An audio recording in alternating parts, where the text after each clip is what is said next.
ಜಮ್ಮು ಕಾಶ್ಮೀರದಲ್ಲಿ ಮುಂದುವರೆದ ಶೋಧ ಕಾರ್ಯ. ಉಧಂಪುರದ ಬಸಂತಗಢದಲ್ಲಿ ಗುಂಡಿನ ಚಕಮಕಿ ನಡೆದಿದೆ. ಸೇನೆ ಜಮ್ಮು ಕಾಶ್ಮೀರ ಪೊಲೀಸರ ಜಂಟಿ ಕಾರ್ಯಾಚರಣೆ. ಗುಂಡಿನ ಚಕಮಕಿಯಲ್ಲಿ ಓರ್ವ ಸೈನಿಕ ಹುತಾತ್ಮರಾಗಿದ್ದಾರೆ ಎನ್ನುವುದರ ಬಗ್ಗೆ ಕೂಡ ಮಾಹಿತಿ ಸಿಗ್ತಾ ಇದೆ. ಜಮ್ಮು ಕಾಶ್ಮೀರದಲ್ಲಿ ಮುಂದುವರಿತಾ ಇದೆ ಶೋಧ ಕಾರ್ಯ. ಉಧಂಪುರದ ಬಸಂತಗಢದಲ್ಲಿ ಗುಂಡಿನ ಚಕಮಕಿ ನಡೆದಿರುವಂಥದ್ದು. ಸೇನೆ ಮತ್ತು ಜಮ್ಮು ಕಾಶ್ಮೀರ ಪೊಲೀಸರ ಜಂಟಿ ಕಾರ್ಯಾಚರಣೆ ನಡೀತಾ ಇದೆ. ಈ ಗುಂಡಿನ ಚಕಮಕಿಯಲ್ಲಿ ಓರ್ವ ಸೈನಿಕ ಹುತಾತ್ಮರಾಗಿದ್ದಾರೆ ಅನ್ನುವಂಥ ಬೇಸರದ ಸಂಗತಿ ಇದೀಗ ಗೊತ್ತಾಗ್ತಾ ಇದೆ. ಕಾರ್ಯಾಚರಣೆಯನ್ನು ನಿರಂತರವಾಗಿ ಮಾಡಲಾಗ್ತಾ ಇದೆ. ಇದೇ ಸಂದರ್ಭದಲ್ಲಿ ಗುಂಡಿನ ಚಕಮಕಿ ಕೂಡ ನಡೆದಿರುವಂಥದ್ದು. ಈ ಗುಂಡಿನ ಚಕಮಕಿಯಲ್ಲಿ ಓರ್ವ ಸೈನಿಕ ಹುತಾತ್ಮರಾಗಿದ್ದಾರೆ ಅನ್ನೋದ್ರ ಬಗ್ಗೆ ಸದ್ಯದ ಮಾಹಿತಿ ಸಿಗ್ತಾ ಇದೆ.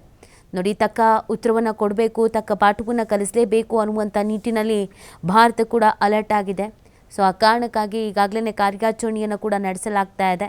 ಆದರೆ ಈ ಒಂದು ಕಾರ್ಯಾಚರಣೆಯಲ್ಲಿ ಗುಂಡಿನ ಚಕಮಕಿಯಲ್ಲಿ ಓರ್ವ ಯೋಧ ಹುತಾತ್ಮರಾಗಿದ್ದಾರೆ ಎನ್ನುವಂಥ ಬೇಸರದ ಸಂಗತಿ ಇದೀಗ ಸಿಗ್ತಾ ಇರುವಂಥದ್ದು. ಪೊಲೀಸರು ಮತ್ತು ಸೇನೆ ಜಂಟಿ ಕಾರ್ಯಾಚರಣೆಯನ್ನು ನಡೆಸಲಾಗ್ತಾ ಇದೆ. ಉಧಂಪುರದ ಬಸಂತಗಢದಲ್ಲಿ ಈ ಗುಂಡಿನ ಚಕಮಕಿ ಆಗಿದೆ ಅನ್ನೋದ್ರ ಬಗ್ಗೆ ಮಾಹಿತಿ ಸಿಗ್ತಾ ಇದೆ.